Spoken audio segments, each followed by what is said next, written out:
जय हिंद साथियों। प्रतियोगिता यूनिवर्सिटी ऑनलाइन टीचिंग प्लेटफॉर्म पे आपका स्वागत है, इस्तकबाल है। आज का हमारा टॉपिक है सीटेट में भाषा कैसे चुनें, how to choose language for CTET.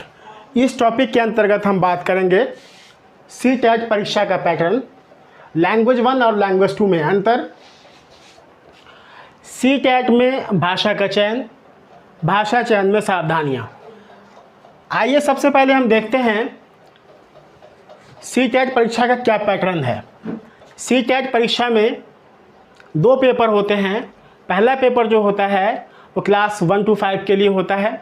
दूसरा पेपर जो होता है वो क्लास 6 to 8 के लिए होता है। पहला जो पेपर है इसके अंदर 5 पोर्शन होते हैं। 5 पोर्शन में जैसा कि आप देख रहे हैं, पहला पोर्शन है child development and pedagogy, 30 number का होता है।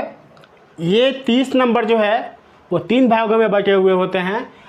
15 नंबर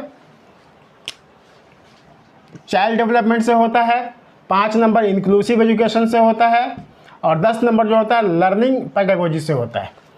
उसके बाद ईवीएस है। ईवीएस 30 नंबर के होते हैं। ये 15 नंबर पेडागोजी और 15 नंबर कंटेंट से होता है। मैथमेटिक्स कंपलसरी है, ये भी 15 नंबर पेडागोजी और 15 नंबर कंटेंट से होता है। लैंग्वेज 1 30 नंबर, लैंग्वेज 2 30 नंबर, ये भी 15 नंबर कॉम्प्रिहेंशन और 15 नंबर पेडागोजी।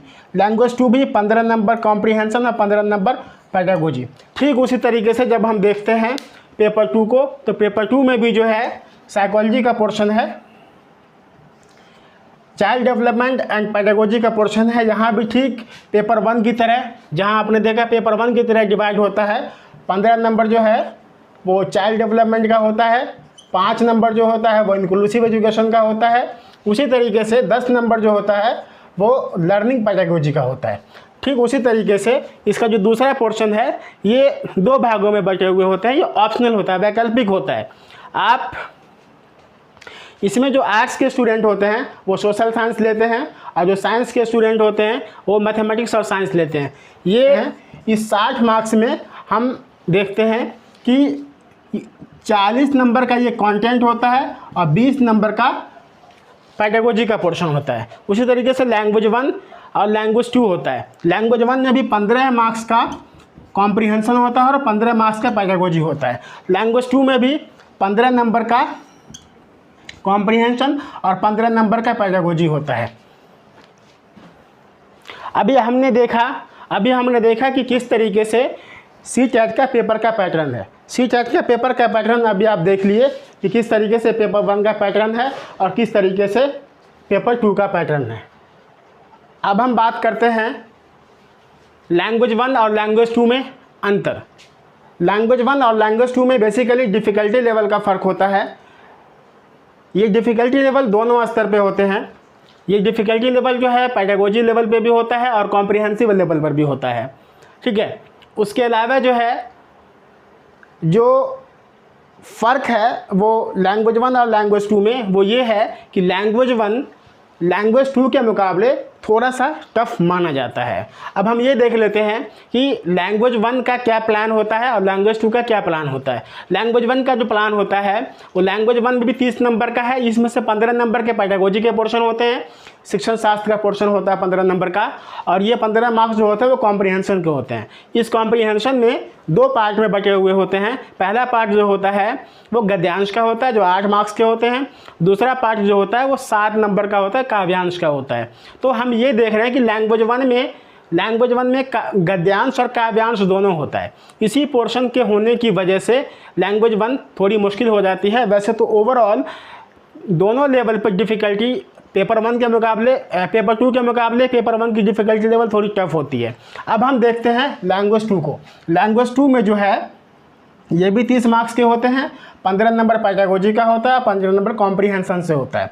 अब कॉम्प्रिहेंशन में बस फ़र्क ये है लैंग्वेज 1 और लैंग्वेज 2 के मुकाबले जो फ़र्क है वो ये है कि 15 नंबर में से 8 और 7 नंबर जो 2 भागों में बटे हुए होते हैं ये दोनों पैराग्राफ होते हैं, कॉम्प्रिहेंशन होते हैं। ये दोनों के दोनों गद्यांशी होते हैं। तो पेपर 1 तो लैंग्वेज 1 और लैंग्वेज 2 में बेसिकली यही फ़र्क है कि गद्यांश और काव्यांश का फ़र्क है। 15 नंबर में, और इसमें दोनों के दोनों जो है वो गद्यांश से आते हैं। अब हम बात करते हैं CTET में भाषा का चयन। CTET में भाषा का जो चयन का मामला है वो बहुत सावधानी से करने की ज़रूरत है। CTET में कुल 22 जो संविधान की 8वीं अनुसूची की भाषाएं हैं उसमें से कुल 20 भाषाओं को CTET में शामिल किया गया। इन 20 भाषाओं में से हमको सिर्फ और सिर्फ 2 भाषा लेने की ज़रूरत पड़ती है। कोई हम 2 भाषा लेते हैं, उसमें से हमको ध्यान देने की ज़रूरत ये होती है कि जो लैंग्वेज 1 होती है वो अलग होती है और जो लैंग्वेज 2 होती है वो अलग होती है। अब बात ये आती है कि हम लैंग्वेज 1 कौन सा पेपर लें और लैंग्वेज 2 कौन सा पेपर लें।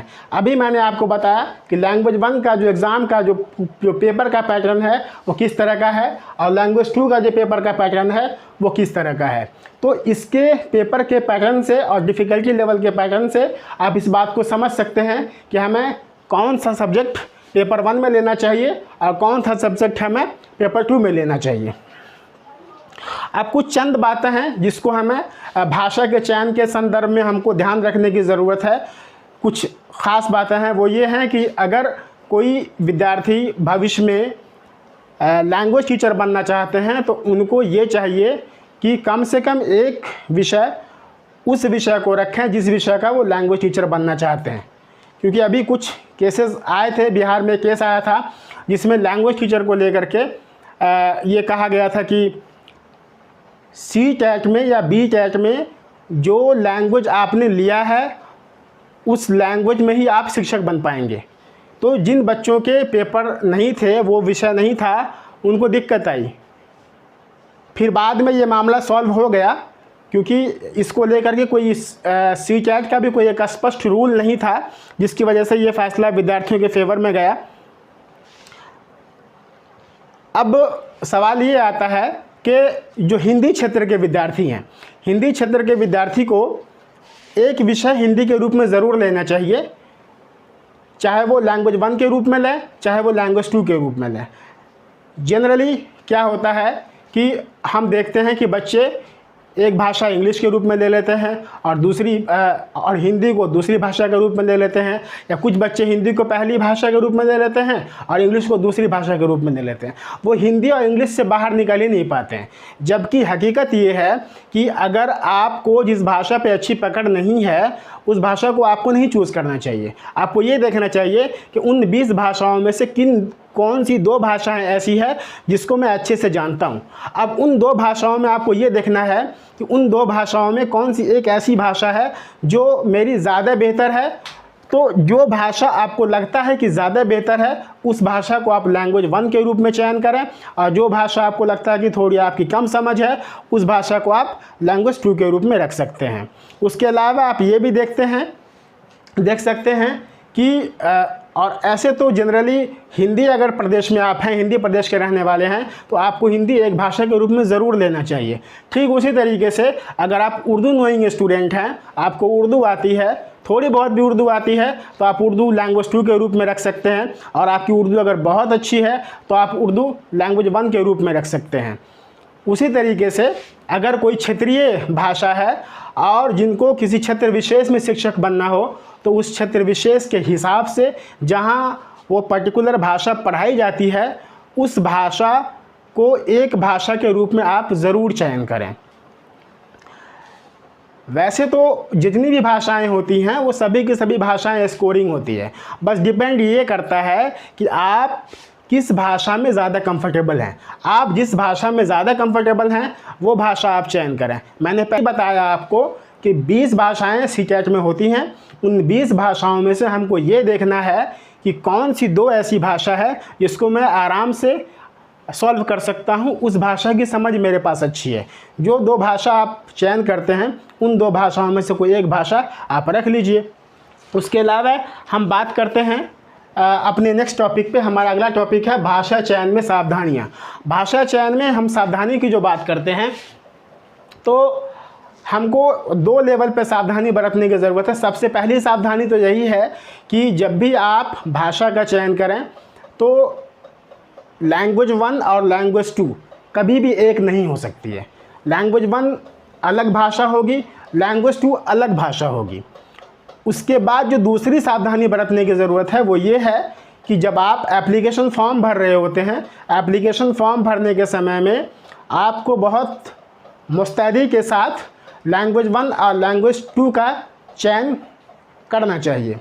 उसके अलावा जब आप लैंग्वेज 1 और लैंग्वेज 2 का जब एप्लीकेशन में फॉर्म भर देते हैं, फॉर्म भरने के बाद जब आपका एडमिट कार्ड जारी हो जाता है और आप CTET के एग्ज़ाम हॉल में जब पहुंचते हैं तो वहां पे एक कन्फ्यूज़न क्रिएट होता है कि बच्चे वहां कन्फ्यूज़ कर जाते हैं कि हमारी लैंग्वेज 1 कौन सा है हमारा और लैंग्वेज 2 हमारा कौन सा है, क्योंकि वहाँ पे लैंग्वेज का जो कोड दिया हुआ होता है, कोड की वजह से बच्चे कन्फ्यूज़ कर जाते हैं। उदाहरण के तौर पर इंग्लिश का कोड 1 होता है और हिंदी का 2 होता है।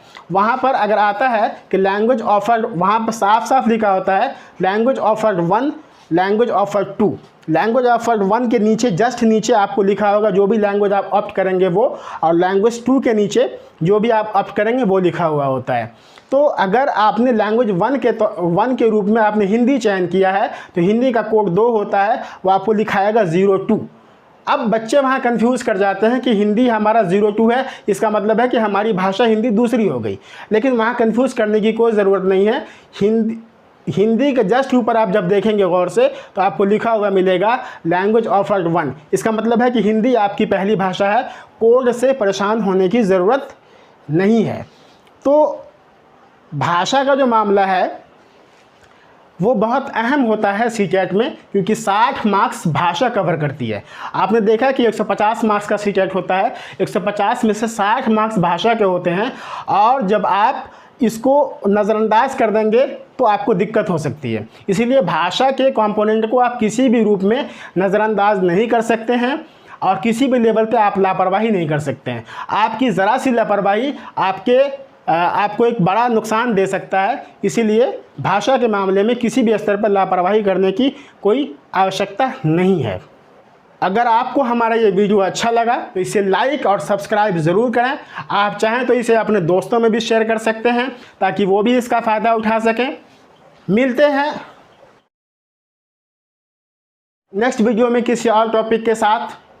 धन्यवाद। जय हिंद।